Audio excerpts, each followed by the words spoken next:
Once upon a time, in a faraway land, there lived a man so exceptional that the divine hosts of heaven and hell were forced to take note. A man dangerous enough to bring Satan to his knees, but selfless enough to make God himself raise an eyebrow. How did this come to pass? Well, it all began at a very special birthday party for a very special young lady. Surprise! What is all this? It's your birthday, Kinsey. So? You've never been to a birthday party? No. Or like not even growing up? I went to the School of the Americas since kindergarten. We didn't really do birthday parties. But you celebrated Christmas? I don't have to explain myself to you. Oh, Kinsey, this is going to be so much fun. Zinjai made a cake, Jane Austen is here, we'll play some games. What sort of games?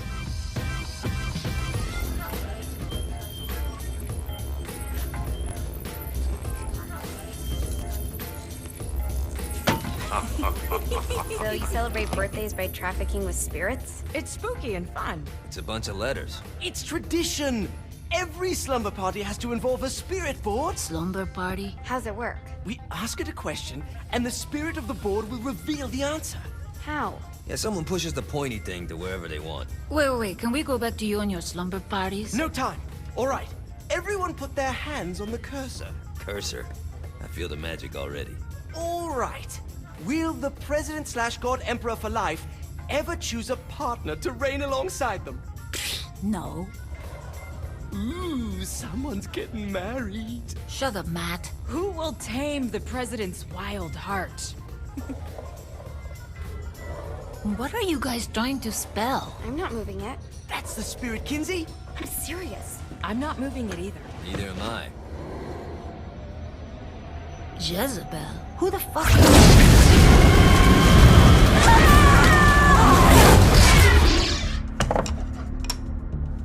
Is that not normal?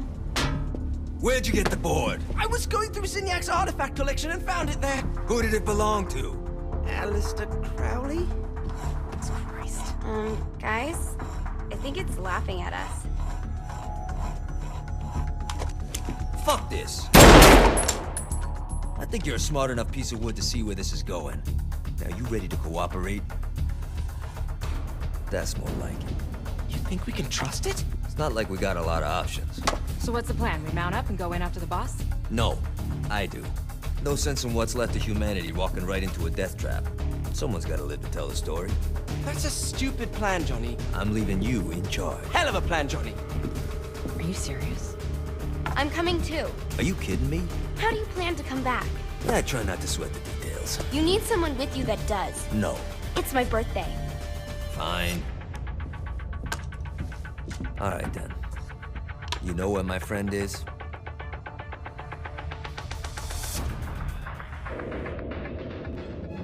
True to its word, the spirit board opened up another portal and sent Johnny and Kinsey screaming into hell.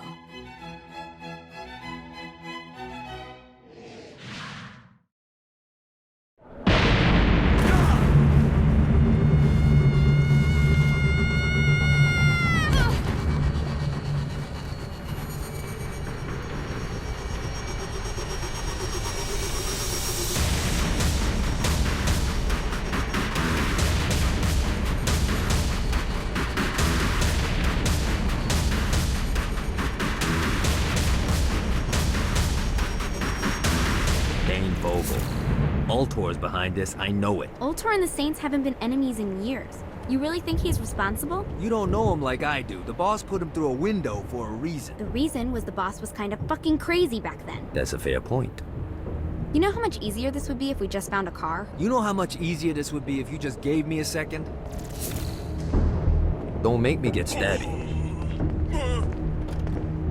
Alright, now how are we gonna find the Ultor building? Biggest building down here, giant Ultor sign on it. I don't think this is a problem. I'll buy that.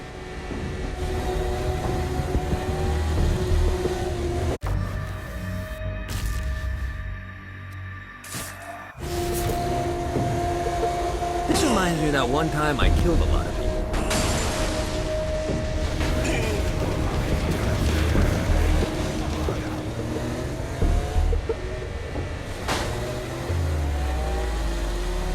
at us. Kinsey Kensington and Johnny Gat driving together on a birthday adventure. Are you always this excited? Generally, I'm a misanthrope. I get it.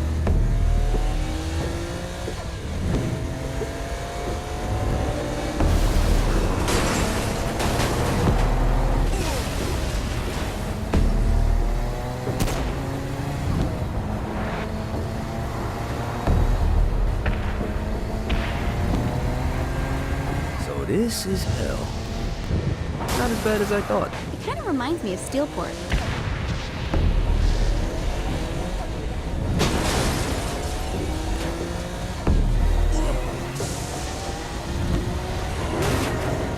So, what's the plan? Oh yeah.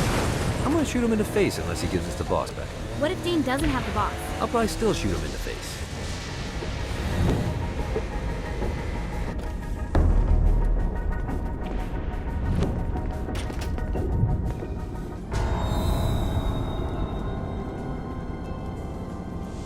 Welcome to hell. Shouldn't you have a receptionist? Such is the plight of eternal damnation. I have a feeling you didn't come here to catch up. Let's talk in my office. Not even death could stop the enterprising Vogel, who wasted no time in setting up an Ultor branch in the bowels of hell. Dane was eager to fill Johnny in on the ever-shifting politics of land rights in the underworld. But real estate mattered little to Johnny, who only cared where his friend was. Where'd you put the president? I've been trying to explain that. I didn't take them. Bullshit. You expect me to believe you just happened to be the first thing we see in hell? Maybe it's just me, but your thank you sounds more like an accusation. That's probably because he plans to kill you. Okay. I get the trust issues. Can I show you something? The pieces all came together. The president had caused more chaos and destruction than any other in human history. It was only natural that Satan would want them to marry his daughter. They needed a plan, and Johnny had one. I'm gonna shoot the devil in the face. I think you might be skipping some details. No, I said in the face. I like the commitment, but you gotta find a way to get close enough to him in the first place. When's the wedding? I'll just show up And then you'll shoot him in the face. Sorry, but it's a little more complicated than that. These things are tied to the soul. You won't be able to enter without one. So how do we get one? You get his attention. I know some places that are of particular value to the father of the bride. You hit those, you'll get your shot. Wait, why would Satan give out an invitation for destroying his stuff? Oh, he won't, but it should piss him off enough to get him to attack Johnny personally. Either the devil kills Gat and Ultor gets the construction contracts to rebuild what was destroyed, or Johnny kills Satan and I'll have to pay less taxes. It's pretty win-win. That's why you're helping us? To make more money in hell? Hell's what you make of it, sweetie. Works for me. What you got? All right. Satan had entrusted the day-to-day running of hell to 5 archdukes, and Dane knew how to find them all. But beyond that, not everyone in hell was content to go along with Satan's status quo. There were others who shared Dane's ambition for power, and the Ultor mogul knew that the key to unseating Satan lay in gaining their aid. But before Johnny set out to wage war against the Prince of Darkness, Dane had one final gift, an artifact that he had spent fortunes on. Lucifer's cracked halo. This holy relic granted Johnny the majestic wings of the Morning Star. However, he still needed help in learning how to use them.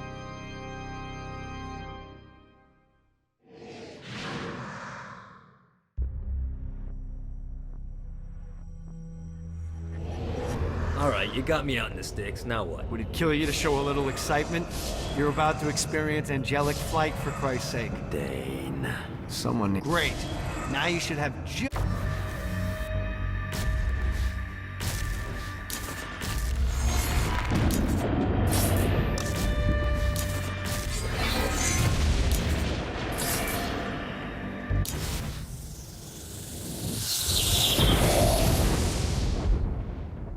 All right, let's start slow. Try to jump over to that next island. Also, the longer you charge your wings before jumping, the further you'll go. Hey, you didn't fuck it up.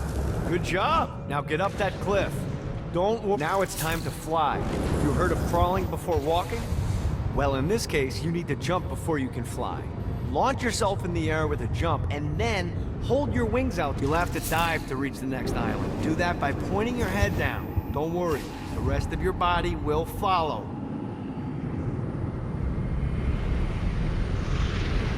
I put a shiny flap orb out in front of you. Collect the orb, and your wings will flap to gain speed. All right, now try flapping those wings on your own. Do a flap on your way to the next island. The exact opposite of diving is climbing. Climbing will slow you down and eventually cause you to stall. And trust me, stalling sucks. You can flap while gliding to gain additional speed. So the faster you're going, the higher you can fly. Now try to reach the island up there.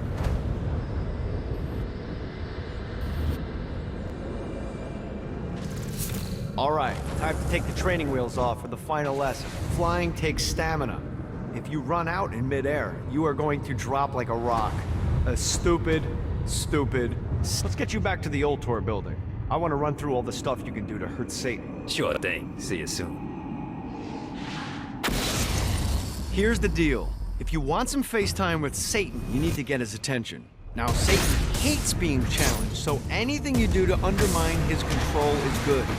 Fraud, mayhem, shooting demons in the face, anything.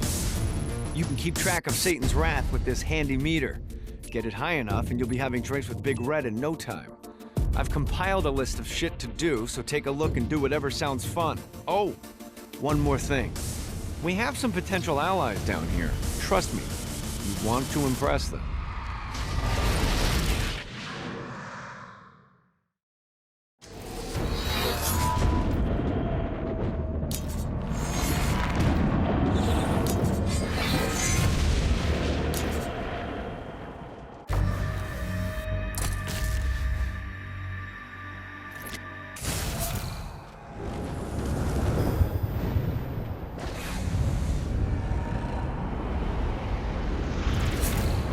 I hope there's not something ridiculous like 100 of these to find.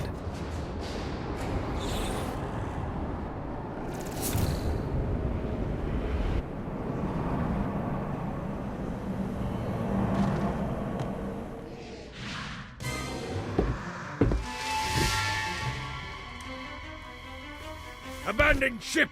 We've been boarded!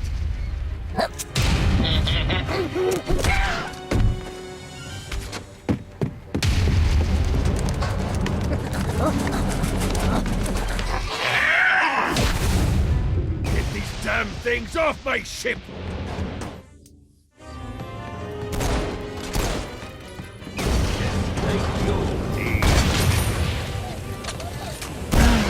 Life is good.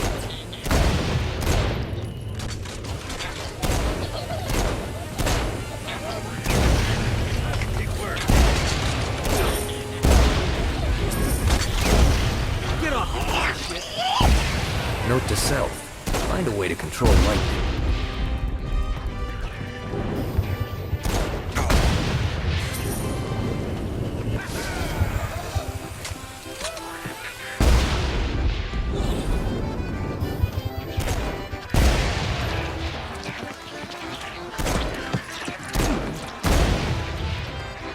I got a bit of treasure in that chest over there. The weapon you find inside may help with our little imp problem.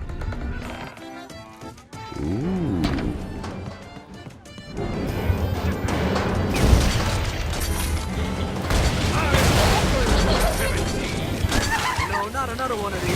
Toast to you, good sir. Winning isn't important.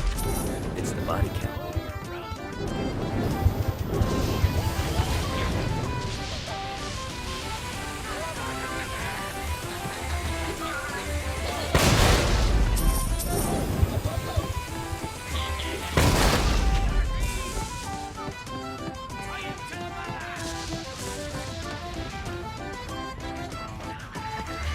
I summoned these imps to serve as my crew. I forgot what a handful they could be. Once aboard, they wouldn't listen to their captain.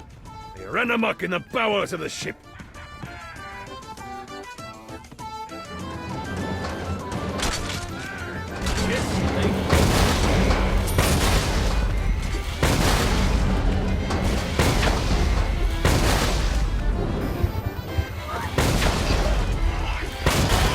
Good shot! Get it off! Get it off! Gets easier every time. Hey, it's okay to drop the pirate voice. What pirate voice would that be? Wow. Zinyak's destruction of Earth had a profound impact on the afterlife. To heaven, it was a logistical nightmare. St. Peter's meticulous nature drove purgatory wait times to unbearable levels. Meanwhile, in hell, where souls in pain were used as currency, it created a new era of prosperity for the wickedly enterprising. This economic boon resulted in the coffers of hell to be overflowing, which in turn piqued the interest of the most notorious man that sailed the seven seas. Long had Blackbeard been a thorn in Satan's side, robbing tax collectors on a semi-regular basis. But the promise of an immeasurable fortune drove him to be even bolder. An arrangement was reached. Blackbeard would provide information on strategic targets in exchange for a share of the profit. Johnny, who was interested in murder, not money, happily agreed.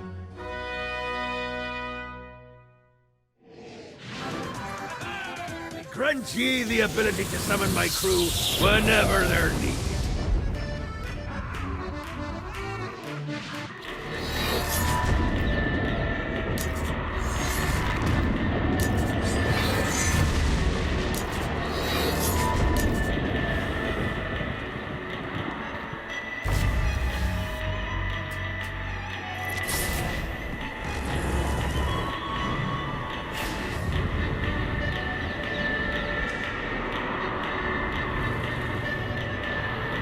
Gotta pick it up.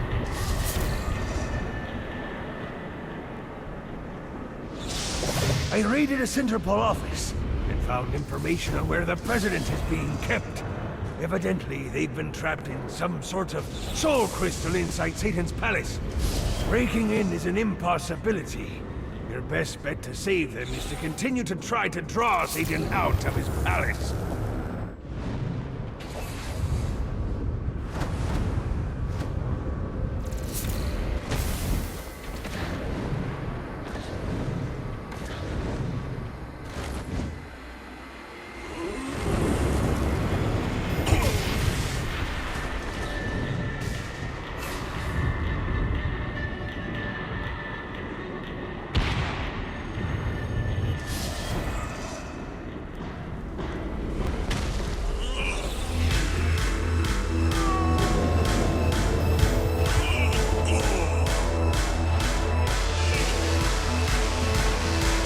Lights up. William Shakespeare, humanity's greatest playwright, and hell's most diabolical purveyor of entertainment, looks on as a brave mortal on an Orphean quest enters. The bard's interest is piqued, and he looks to test his visitor's mettle.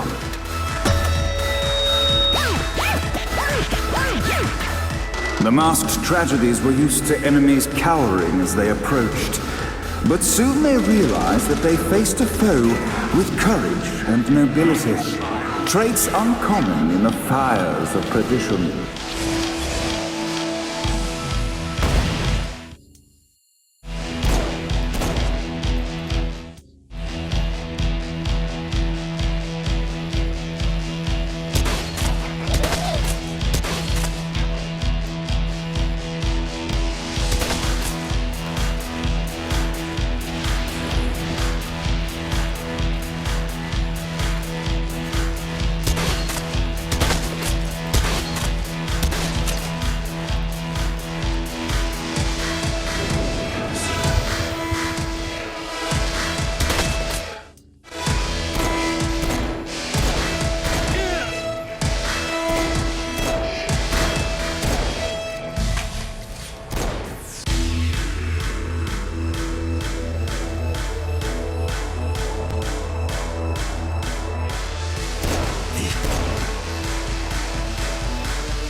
inciting incident resolved, the time had come for rising action!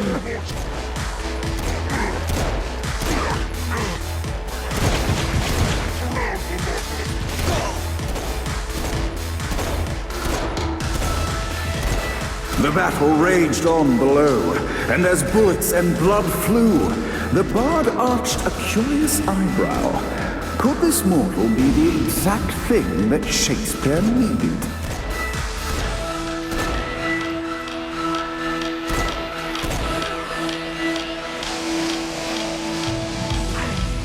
This battle's far from over, mortal. Arise!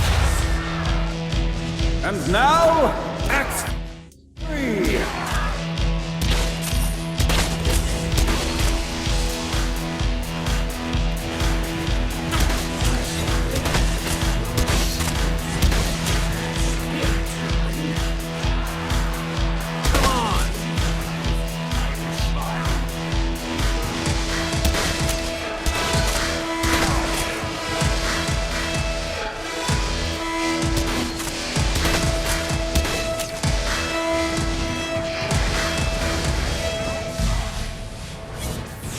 The conflict resolved, Shakespeare eagerly awaited meeting the champion that dispatched so many of his men.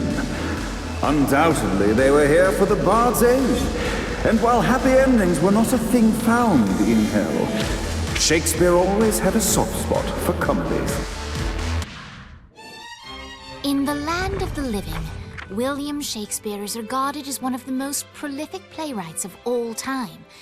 However, to the denizens of hell, the bard is seen in a far different light. After selling his soul for fame and adoration, Shakespeare served in hell as Satan's spy master general. In doing his duty, Shakespeare would punish the souls he was investigating by forcing them to perform in grotesque passion plays for Satan's amusement. But in a Twelfth Night-esque twist, Shakespeare found himself living a double life. While he projected an image of cruelty, his heart was as soft as Jezebel's. In secret, he would tutor her on the classics and act out the works of his mortal days. When Satan found out, he cast Shakespeare out of the palace, believing that the poet would be tormented by the populace of hell, far out of Jezebel's sight. But Satan had not counted on the bard's cunning. Embracing his persona of master torturer, Shakespeare and his followers, the tragedies, took root in the entertainment district, biding their time for revenge.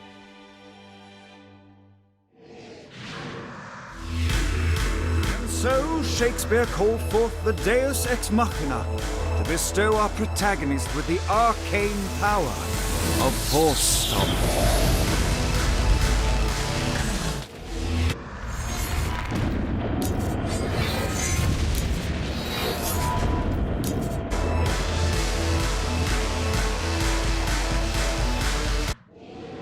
Lights up! The mortal stands in the training grounds, eager to try out his new Force Stomp power on the group of demons in front of them. To battle! Act 1, Scene 2, in which our protagonist kills more than Act 2, in which our protagonist is greeted by foul imps.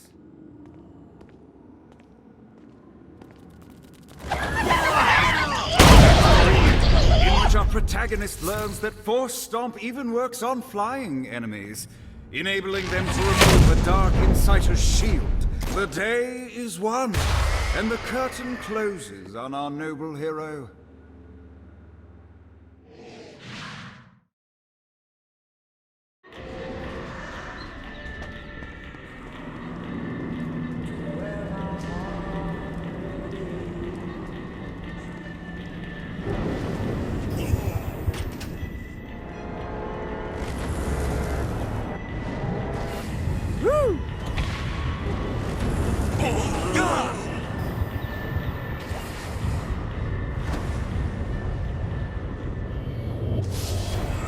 This is what I'm talking about.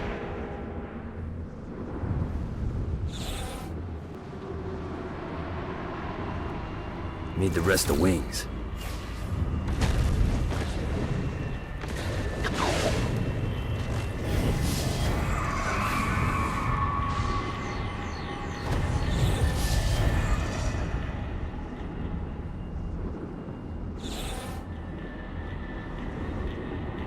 Alright.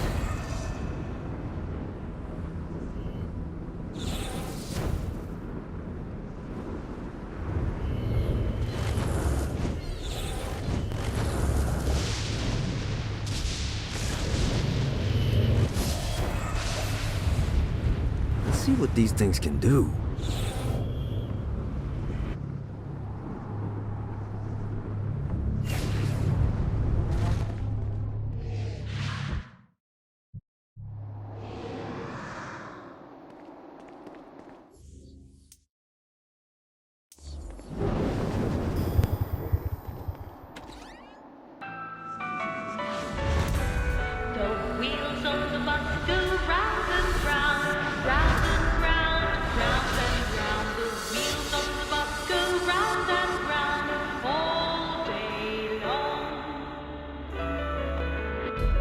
The horn on the bus goes beep, beep, beep, beep, beep, beep, beep, beep, beep.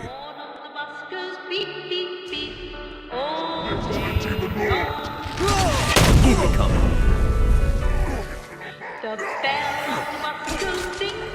What, if they want to torture you, why'd they use the short version of the song? This is the short version? Oh yeah. The wipers on the bus go swish, swish, swish. The hobo on the bus goes heh, heh, heh. My mom had like 80 of them.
End this infernal music! Come, let us return to my castle, so we may plot our next steps in proper surrounds. Johnny led Vlad back to his castle, which since his incarceration became a haven for frat parties and squatters. But the systematic impaling of trespassers would have to wait. Vlad was a man of his word, and was eager to provide intel that could aid in hobbling Satan's armies.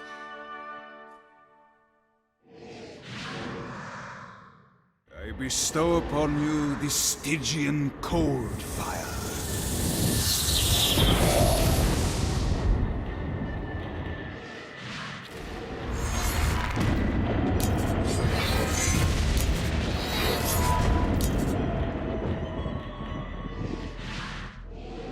I brought you to this inferno to teach you about the power I have granted you. Cold fire is an aura, which means you must activate the power and get close to an enemy before they will feel the cold embrace the Stygian flames. Try it. Well done, my friend. Now here comes a dark inciter. Use your aura, then get close to him to take down his shield. You've done it. Doesn't it feel good to watch an enemy burn?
We're standing in a parking garage. I don't like it either, but Centerpool isn't giving us many options. I can't believe they tried to force us out. I can't believe you forgot the mimosas.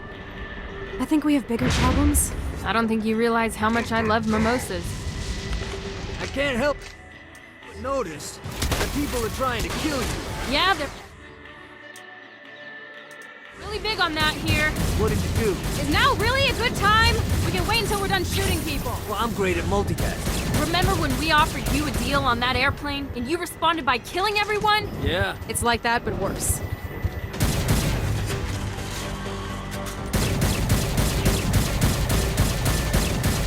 Anyone else want to turn?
Hey, Viola.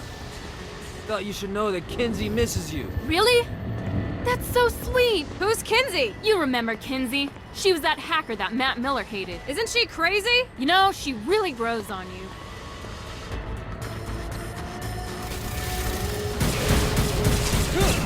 Always.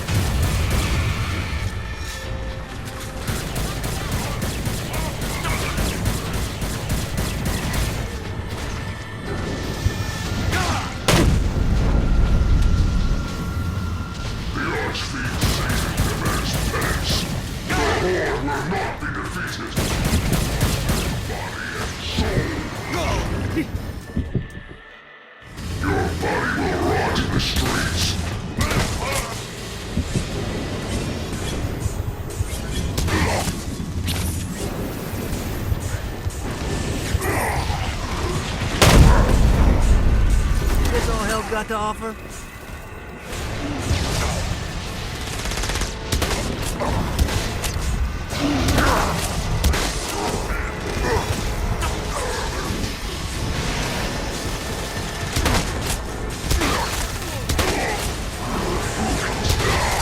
Hi.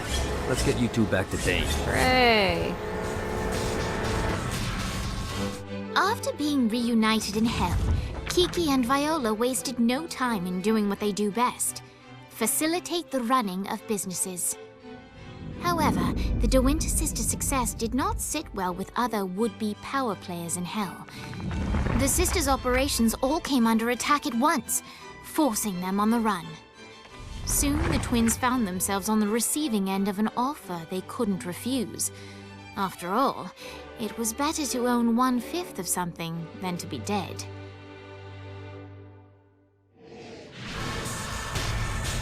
You helped us.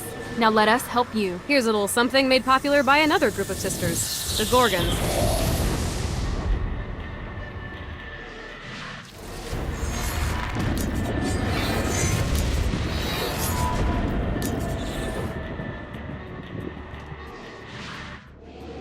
All right, Dane's letting us use his Ultor training room to test out your Stone Blast power.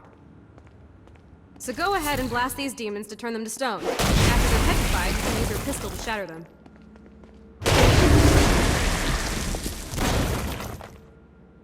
Nice! Stone Blast is especially useful on flying demons like this one.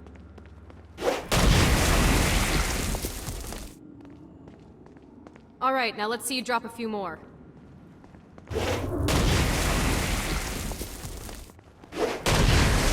The screams of success.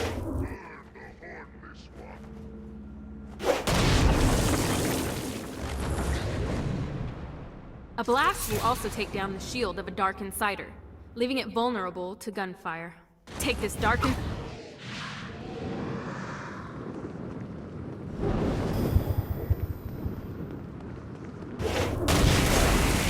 got the gist of it. All right, let's go.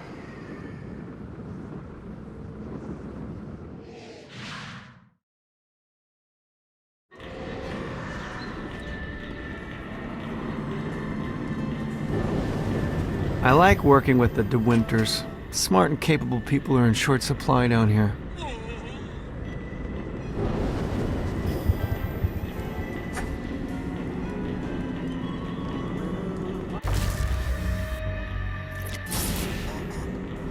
Check out the vending machine near the Ultor building. Is it a special vending machine? No. Have you bought stuff from a store already? Probably. But I would be remiss as your guide if I didn't show you the basics.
Better and better.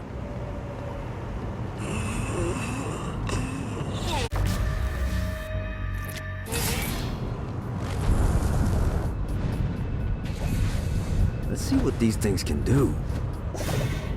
Got it.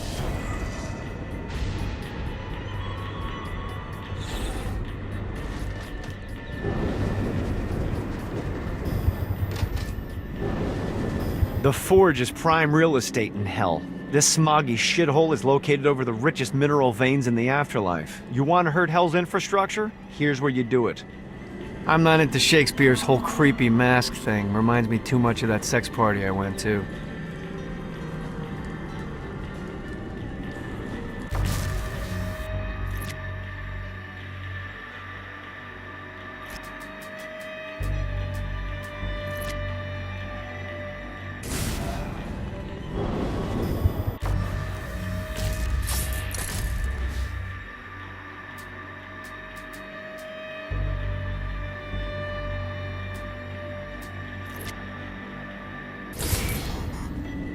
Good job bringing more people into our little I Hate Satan club. Why don't you take a rest? Not interested. I got more shit to blow up. I'm just saying I got a lead on where you can find a very nice chair. I just told. It has guns. I'm in. Yeah!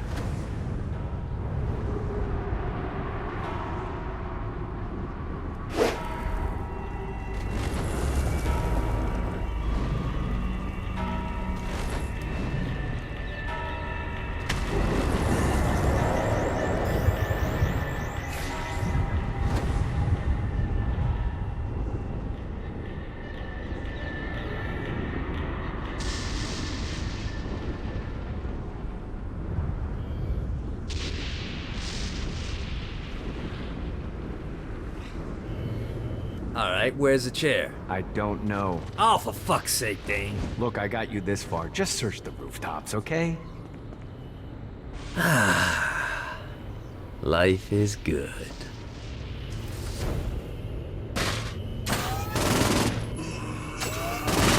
I will fucking end you.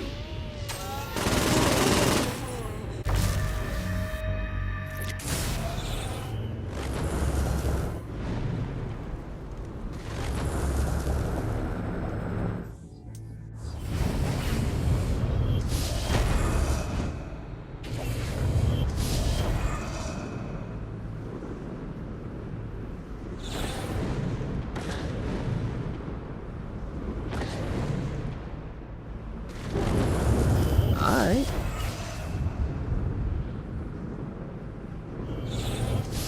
Gotta pick it up.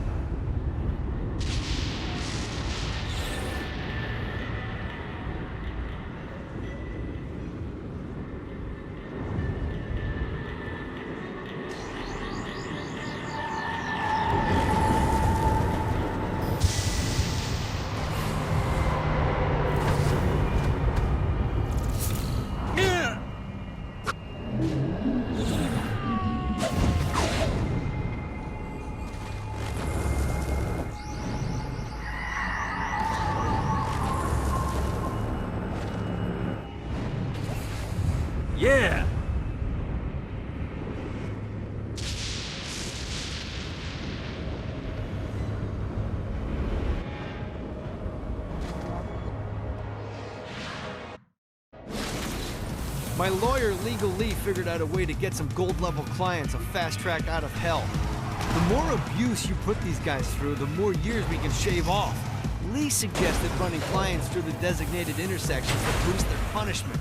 Oh, and dive in front of those vehicles on fire for bonus points. I mean, let's face it, the more they hurt, the sooner we can get these wretched bastards out of here. While his wife Laura was admitted into heaven, the Heavenly Father was less forgiving of poor Tobias, whose shirtless antics as a crazed drug dealer firmly earned him a place inside the Great Inferno. However, ever the optimist, Tobias tried to look on the bright side of being transformed into a husk. After all, while the removal of his signature dreadlocks was a disappointment, he was finally free from having to wear pants ever again. But while Perpetual Commando appealed to Tobias, he still yearned for Laura and her delightful snickerdoodles. Touched by his story and terrified by his demeanor, Legal Lee worked with renewed purpose to unite the two lovers.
One more.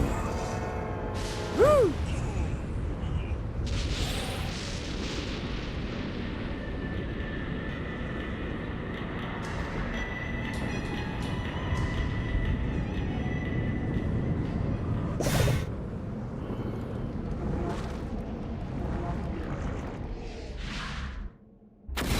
Alright, buddy, let's take this opportunity to stretch those wings. I've set up a rudimentary flight path through the city. All you need to do is hit the checkpoints in the order they appear. Now, because I'm a swell guy, I put some orbs out there to help you. The white ones will recharge your wings. The green ones will give you more stamina. Let's go.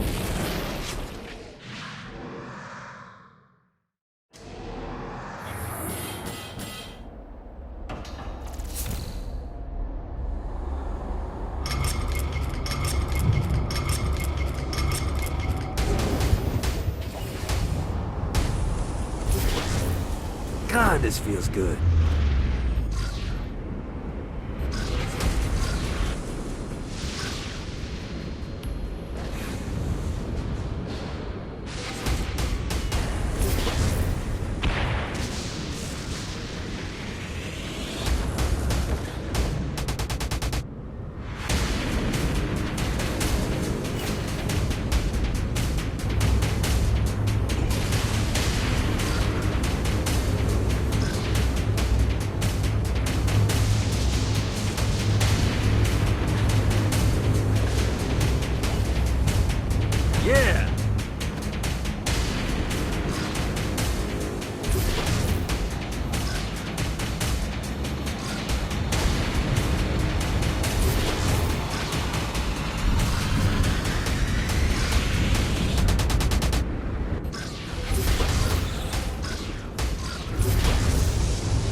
God, this feels good.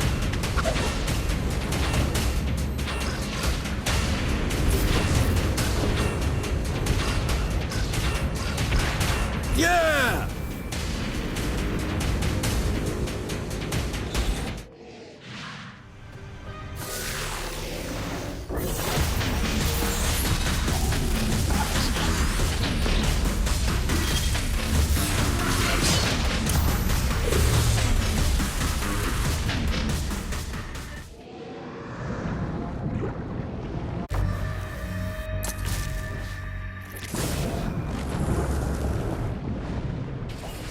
Let's see what these things can do.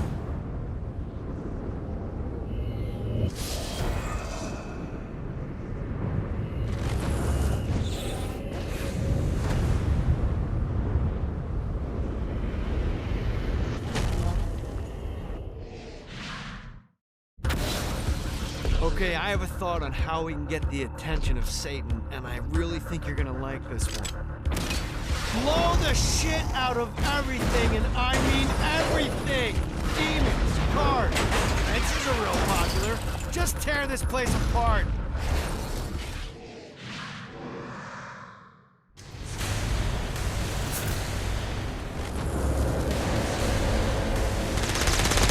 Yeah! You didn't have a chance.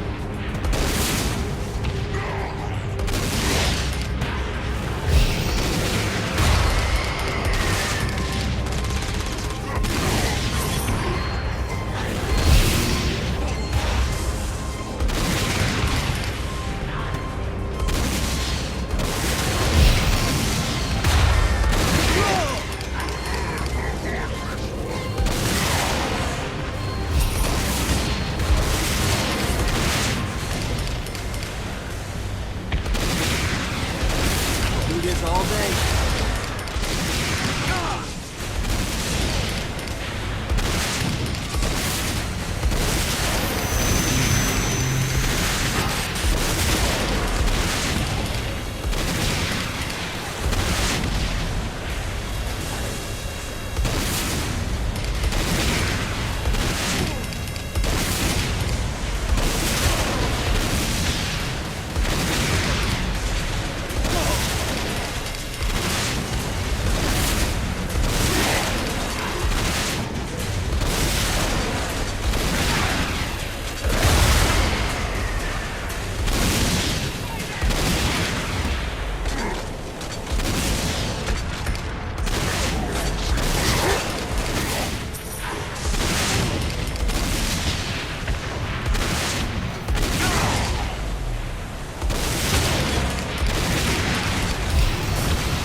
I'm scared of you?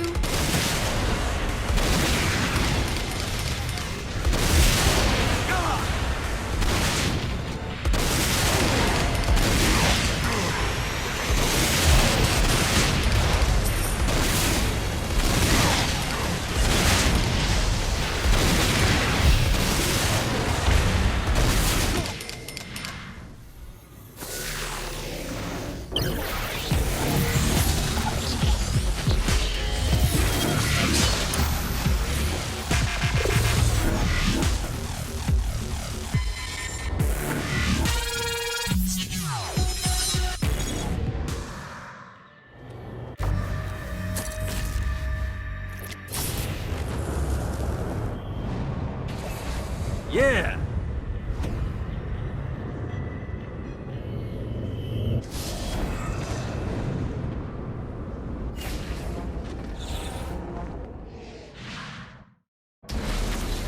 All right, it's salvation time. Satan's using his magic to send souls skyward and downward into oblivion. That's where you come in.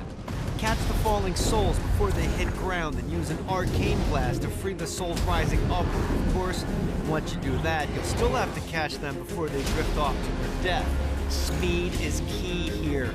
You'll get a bonus for every soul you can save before touching down. Now let's go save some clients. I mean souls. Poor souls that need help.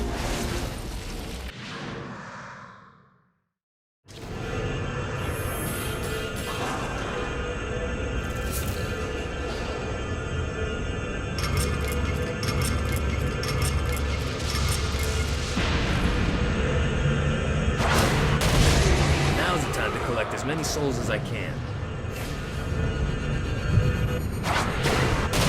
Things are starting to look up. I gotta catch more souls before I touch down.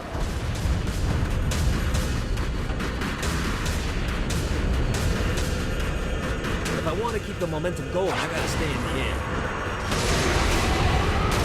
Gotta pick it up.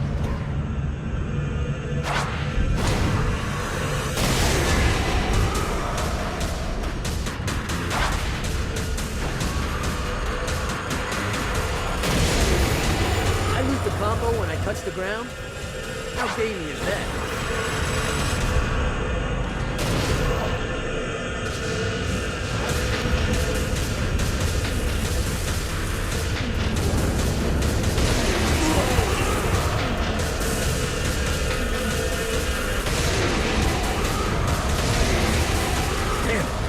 Build up the combo.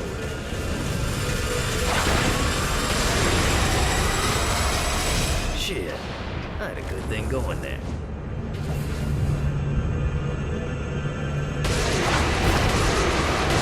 If I want to keep the momentum going, I gotta stay in the air. Woo! Johnny Gat, Soul Saver. Hope that guy gets a do-over.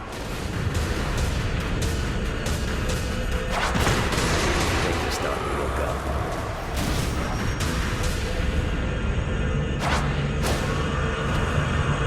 Sorry.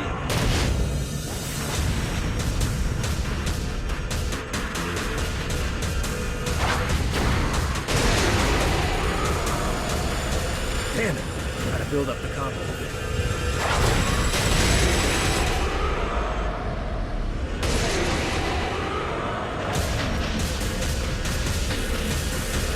Yeah! I gotta catch more souls before I touch down. Gotta keep the flow going. He was probably a bad guy anyway.